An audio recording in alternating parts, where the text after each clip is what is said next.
Let's do it. Let's cue the 100th, if not 1000th, first impressions video from just another random YouTuber who paid extra just to get early access to the latest AAA games Deluxe Edition. But I'd like to think that I'm more of a documentarian than a standard YouTuber. As such, this won't be a review or anything like that. We are just recording gameplay for the documentary, where we plan to do a deep dive into the story of its public development and its honest yet misunderstood marketing run. Before we go too far, I've said it many times before on our podcast, Joystick Junkies, but RPGs are very hard for me to get into, even Bethesda RPGs. Despite the hundreds of hours that I've put into Skyrim, Fallout 3, and Fallout New Vegas over the years, it took forcing myself to play them to even remotely be interested. But when I got into them, that's all I wanted to play. Until it wasn't. See, The Witcher 3 is considered by some as one of the greatest RPGs of all time. I even bought the game 4 separate times. Once on release, another when the complete edition was released on Xbox One. I even bought the collector's edition strategy guide for that one. A third time on PC as part of a Steam sale, and the fourth on Switch just for the crossplay. None of these 4 attempts to finish the game came close to even completing the first act though. The problem that I always get to is that I get burned out from all of the choices and decisions after about a dozen quests or so. Even when comparing Starfield to its closest competitor in the space, no pun intended, No Man's Sky, even it gave me burnout after a while. It made me feel lonely and alone unless I was playing with friends. So that's the kind of game it became, a social game with just friends. That doesn't mean that I think they're bad games or that I believe Starfield is objectively better than them. It just means that for me personally, it balances player freedom to my particular preference. I still go back to retry The Witcher 3 and No Man's Sky every once in a while, but honestly, I just wanted to say that to give you context for what's next. So far, after 20 hours of gameplay in Starfield, I've yet to feel the burnout that I felt so very often with The Witcher 3, or the loneliness that I felt with No Man's Sky. So let's explore some of that, starting with some of my positives. Let's put this bird on the ground.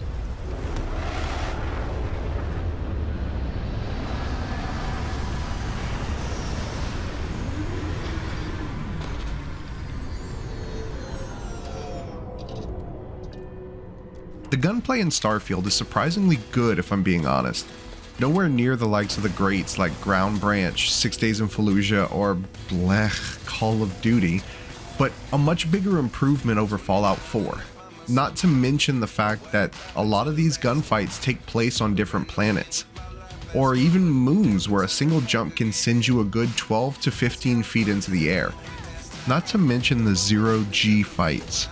This adds a level of verticality to every combat situation and opens everything up tremendously, kind of in the way that in Severed Steel you can turn the tide on the enemy with the jetpack by just taking the high ground. Though as good as the gunplay can be, it does have a very hypocritical downside. The massive variety of weapons throughout the star systems gives you an incredible gameplay variety, but the lack of ammo causes you to constantly switch up your playstyle at the most awkward of times if you're not careful. My advice would definitely be to get as comfortable as you can with melee weapons, because you may need to use them. If you absolutely want to avoid melee though, I would recommend getting comfortable with every weapon you find. Luckily, every enemy carries a weapon, with at least a little bit of ammo though, even if they can be bullet sponges. Well, that is until you find one locking himself into a room, talking shit, so you hack the robot that's in there with him and have him protect you instead. Then, bullet sponges don't really matter after that because the robot kinda takes care of him. While we're on the subject of combat, let's talk about space combat and the absolute abysmal amount of training that they take you through for it. Before going in, it is almost expected that you know at least something about dogfighting in video games. Like the idea of you slowing down as you're taking a turn so that you can get around the attacker behind you. But this kind of slowly both grows on you and grows to annoy you at the same time. It's weird. There's a lot to keep up with when you're dogfighting. Not only can you at times be fighting more than 3-to-1 odds, so you have to pay attention to where they are, You also have to pay attention to the ship's hull damage. Should it get below half, you'll need to press a button to repair it.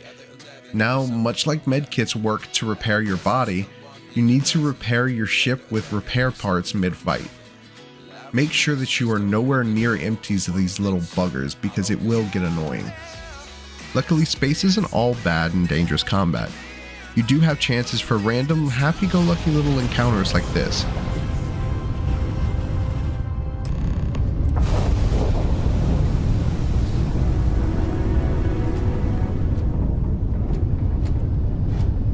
Hello, stranger. I just finished cooking up some food.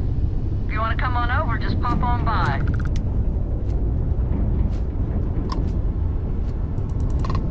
I hate talking on this infernal thing too much. Just come on over.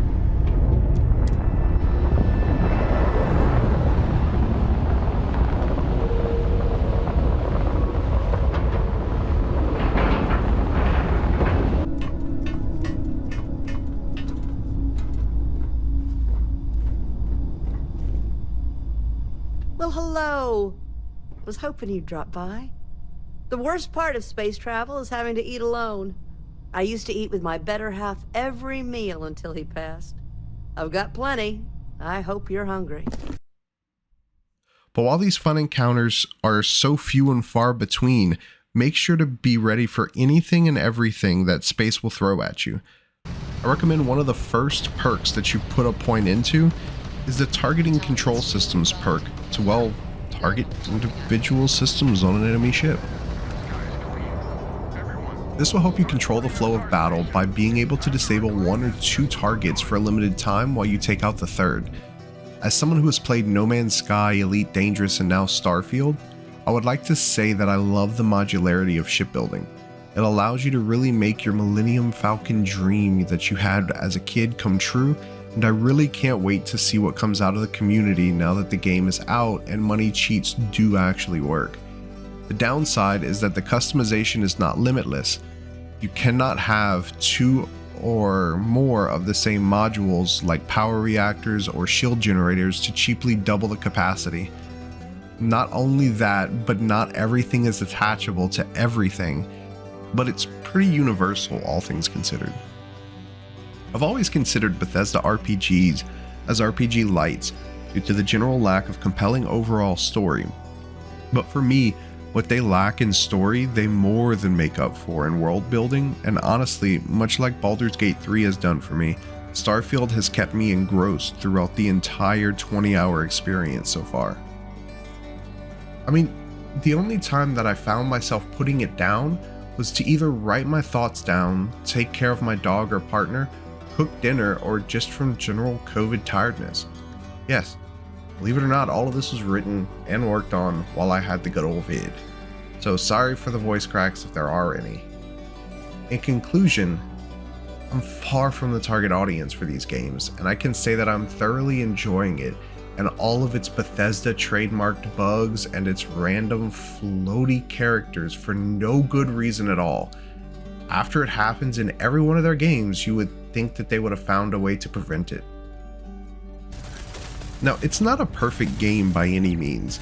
I've had my frame rate locked at a stable 60 FPS on a 60Hz ultra-wide display at Ultra on a 4080, and only experienced a crash when I was recording and tried to load into New Atlantis.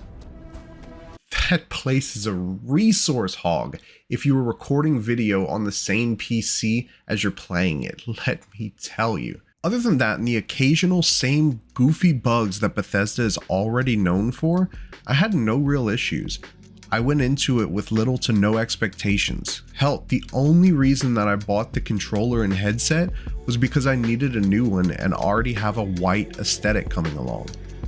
This probably won't be the next video game to make you feel something, but that's okay.